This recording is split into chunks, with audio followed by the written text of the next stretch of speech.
Hi, everybody. Welcome to another interview with the Trauma Recovery Coaching Summit. It is sponsored by the International Association of Trauma Recovery Coaching, and I'm Bobby Parrish, the Executive Director. And hello, I'm Sarah Parrish, and I'm the Deputy Director. We're so glad you're here. We have so much information to share with you, some amazing coaches who are talking about trauma recovery and trauma recovery coaching. I do want to issue a trigger warning. Be extra careful with self-care during the videos because some of them may be triggering. Thank you, Bobby. So today we have the absolute honour and pleasure and intimacy. Nancy is today with us to talk about addictions and trauma. Hi, Nancy. How are you doing today? Doing good. How are you?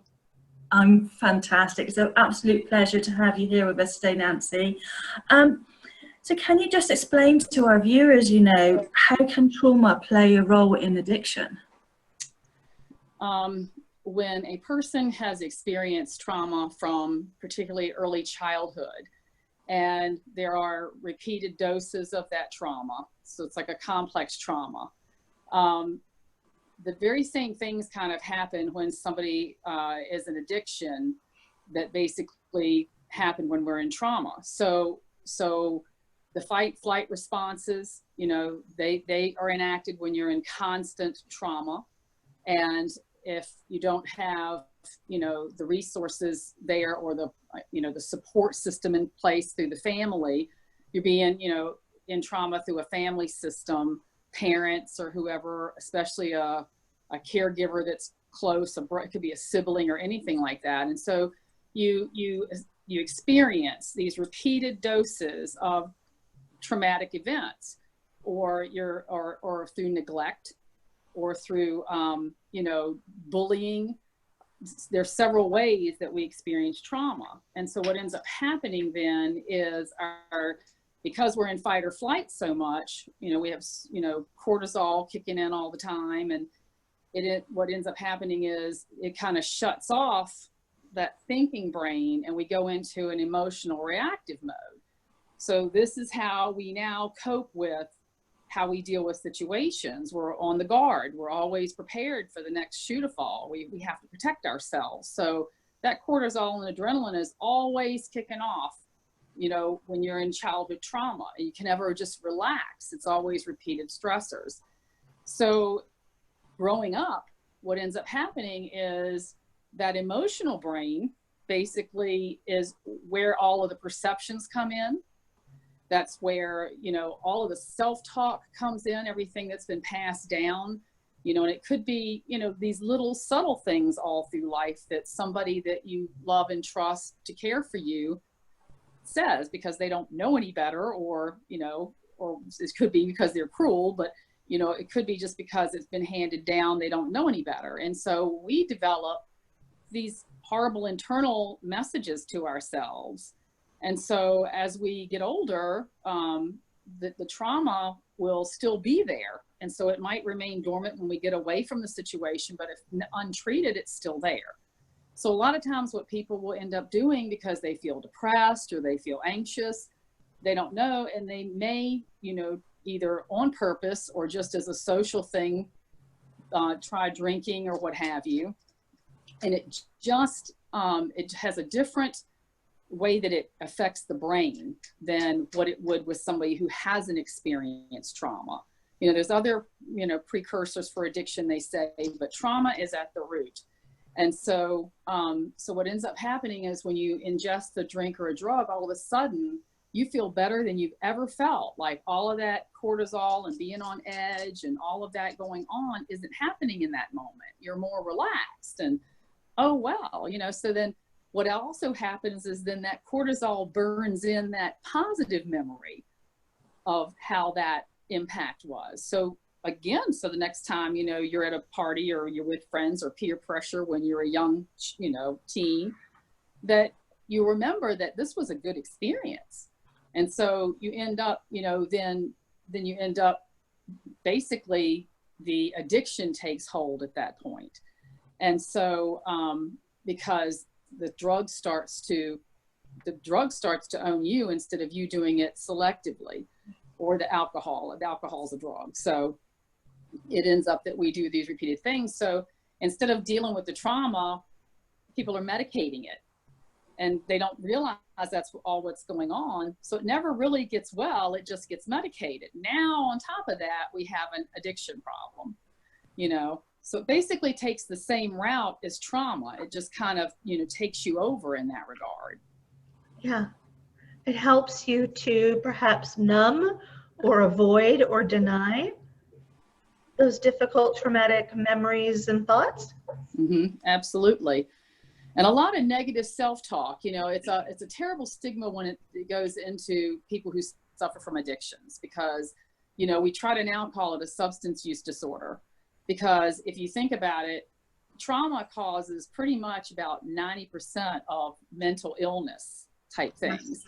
So if you can have a mental illness like depression or anxiety or bipolar or anything like that, you can also have a substance use disorder, because all of that is caused by repeated trauma.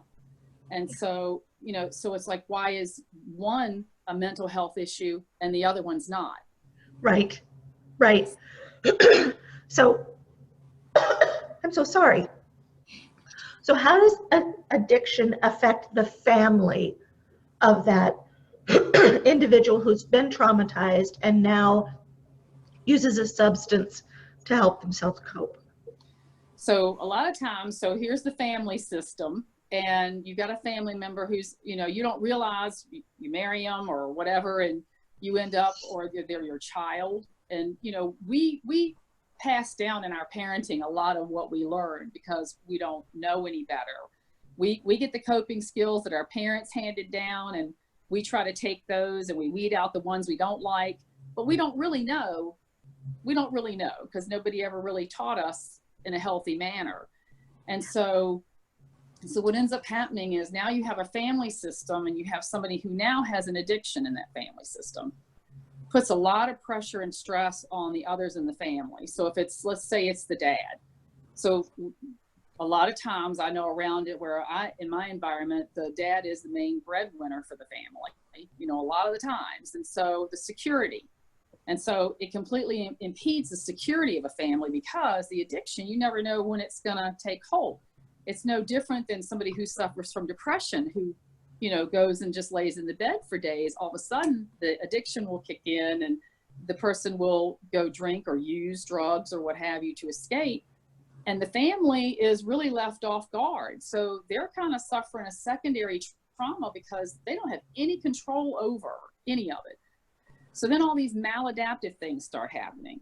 We start trying to overcompensate, you know, for what the other person is doing. You know, this is where, like, that, I hate the word enabling, but we're trying to fix it. You know, we're trying to fix that problem. And so we're trying to help that person to get well. We don't want them to be like this.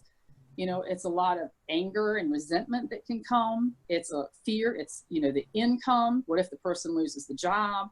If they're in a relationship with their disease, they're not in a relationship with the rest of their family at that point. Yeah. And so, you know, you feel that same void that we felt in complex trauma.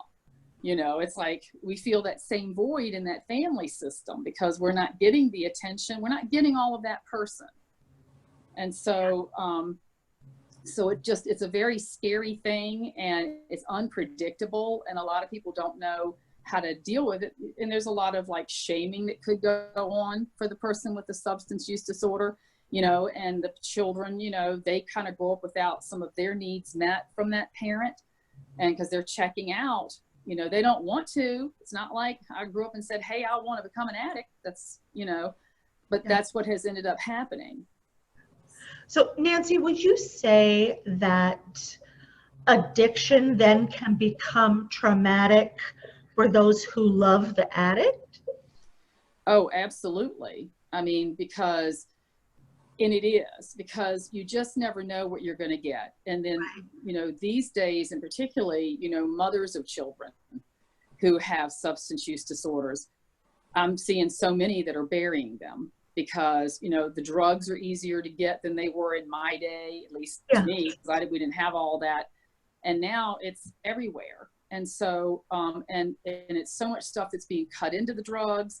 It's a lethal combination a lot of times. And so one minute you have your child, the next minute you don't. So knowing that, seeing it on social media, seeing it on the news, you know, it's a ticking time bomb. And you're desperate to figure out what to do to help your loved one, because you don't want them to die. Yeah. And at the same time, you can't figure out why they would choose to do this, because it could cause death. But they don't have any control over it at this point. You know, no more than anybody has control of healing their mental illness, you know, because you got to figure they already kind of had that. They already had depression, anxiety, possible bipolar, and then they're self-medicating it. So now they've got a mind-altering, mood-altering substance going on. So it's not something that they can usually fix themselves. So Yeah. they need that. They need somebody to come in and basically, you know, the family is so whirling around in the trauma and reacting to the trauma part of the addiction, Right. Right. that a lot of times they don't stop to figure out, what can I do? You know, what can I do? It's very hard to do that and pull yourself away and say, I need to line up, you know, let me see what I can line up, you know, a counselor, a coach, a rehab center if necessary. You know, well, what about the income stuff? Can I borrow money from people until that person gets out of recovery? You know, how can I lovingly support, you know, my loved one without condemning them? You know, integrating the entire family system in on it, the kids and all, to say, we have to support daddy or mommy, you know, because right, we just want them to get well. And, you know, and then have that person working with, you know, a coach, or going to meetings, or, you know, doing those sorts of things so they can maintain that sobriety. Yeah, absolutely. I can, you know, out there, I know there's a lot of support for people who are actually in addiction, you know, like AA and things like that sort of thing. But is there support out there just for the family members who are dealing with the person who's got an addiction? Well, there are some, like Al-Anon is a support group for people who have, you know, alcoholism, and there's a Nar-Anon for narcotics and things like that. But this is kind of, you know, again, where the family could seek like a coach to help them work through, to just kind of give them the steps to this is what we can do. This is, you know, this will be the healthy way of coping with this, because when you're in it, there's nothing healthy going on. I mean, it's he's sick or she's sick, and the family's reacting, and the kids are, you know, hurt. So there's nothing but a pain existence in the household, you know, and it's just living in pain. So, you know, however you can stop that dynamic, you know, and get somebody who knows some coping skills that can go in and help guide you through that process. Yeah. So what have been ways that you have, if we could remove all the barriers of cost and availability, what would you want to be present for the family to experience healing and relief, as well as the addict? What would I want to see? Yeah. What would you want to see? What are the most ideal methods of supporting the family? Well, the first thing that I have found is educating, because, you know, the first thing that a lot of people need to know, because I go to Al-Anon, and so, you know, the first thing I need to know is why. There is that misunderstanding of what's going on. They just think this person wants to be lazy, you know, or they just, you know, and they get to medicate. You know, the other people aren't, you know, in terms, we have other maladaptive things we do, trust me, but we don't get to, you know, we're not medicating, so we don't understand that, you know. And so the first thing that we need to do is I try to educate people to what the disease is, why it's happening, because we take it so personally when we're when we're in relationship with somebody who suffers from a substance use disorder. Somehow it becomes about something I didn't do, the guilt, the shame, you know, you don't have anybody to talk to. So you know, to try to get that education and realize that it's not about any of that.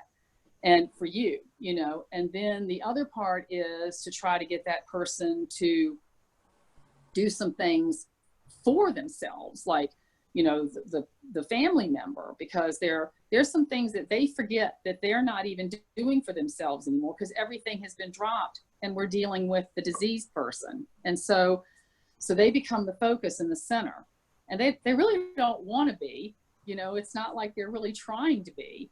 And so they're sick and they don't know how to fix it.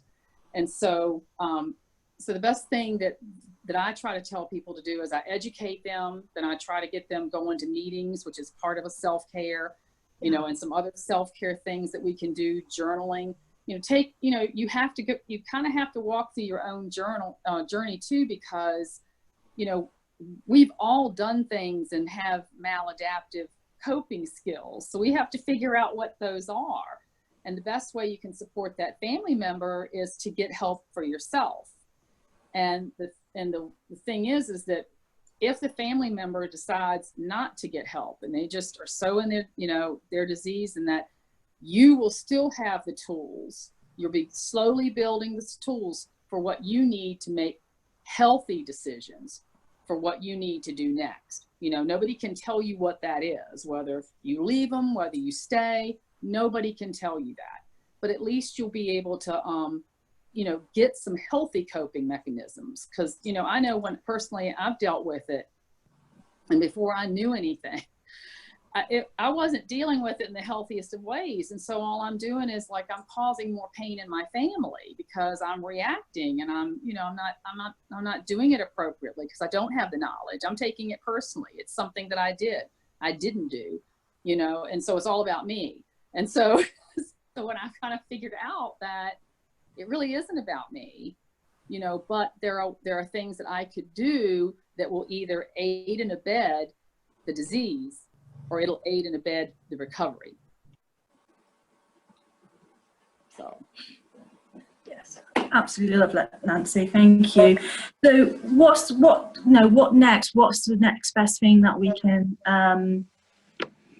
you know, we can do? How can people reach you if someone's watching this video and they go, wow, we really want to connect with Nancy, get your more information, more advice?